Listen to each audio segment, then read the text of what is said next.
దైవజనులందరికీ కూడాను, ఇక్కడ ఉండే విశ్వాస సోదరులు, సోదరిమణులు, చిన్నలు, పెద్దలు, ప్రతి ఒక్కరికి కూడాను వందనాలు తెలియజేస్తున్నాను. నేను మీ సహోదరుడు, మీ బ్రదర్ షఫీని. ప్రవీణ్ పగడాల గారు నిజం చెప్పాలంటే వారు గొప్ప వ్యక్తిత్వం ఉన్నటువంటి వ్యక్తి. వారి గురించి నాకు తెలిసిన, నేను తెలుసుకున్న విషయాలను బట్టి చాలా గొప్ప వ్యక్తిత్వం విషయం.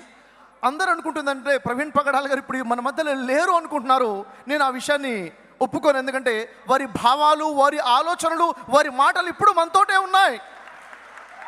అయితే నేను ఇక్కడ మీ అందరినీ కోరుతుంది, దైవజనులందరూ నేను కోరుతుంది, మనలో ఎంతమంది ప్రవీణ్ పగడాల గారి భావాలతో పాటు నిల్చున్నాం? చేయొద్దండి. ఎంతమంది ఈ భావాలతో పాటు నిల్చున్నాం?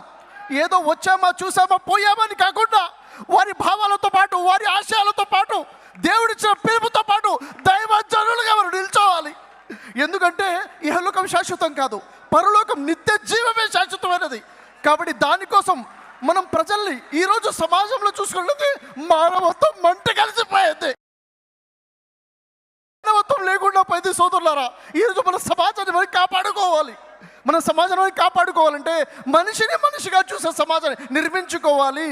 ప్రజల్లో మానవత్వం చచ్చిపోయింది, ధర్మం కనుమరుగైపోయింది. నిన్ను వలని పొరుగువారిని ప్రేమించుము అన్న ధర్మాన్ని మన ప్రజలకి పరిచయించాలి. దీనికోసమే మన ప్రవీణ్ పగడాల గారు పాటుపడ్డారు.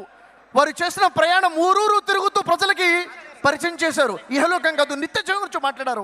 సోదరులారా, సోదరి మనం బిగించాలి. ధర్మం కోసం ఏదైతే నిల్చున్నామో, మనం ఏదైతే వి వాంట్ జస్టిస్ అని అంటున్నామో, దానికోసం ఇప్పుడు ఏదైతే ఐక్యత మనలో కనిపిస్తుందో, సహోదరులు కలిసి ఉండుట ఎంత మేలు, ఎంత మనోహరము. మనం అందరం కూడా విశ్వాసులు అనేక సంఘాలుగా విడిపోయి ఉన్నాం కాదు, మనకు కావాల్సింది ఐక్యత. సోదరులారా, నేను మీ అందరితో పాటు కలిసి నిల్చున్నాను అని చెప్పడం కోసమే ఇక్కడ వచ్చాను. మీ అందరితో పాటు నేను ఉన్నాను అని చెప్పడం కోసం నేను ఇక్కడికి వచ్చాను. కలిసి నిలబడదాం, కలిసి ఐక్యత కోసం నిలబడదాం. మన భారతదేశాన్ని ఒక ఐక్యతగా చేసుకునే మనం పూర్తి ప్రయత్నం చేద్దాం. జై హింద్.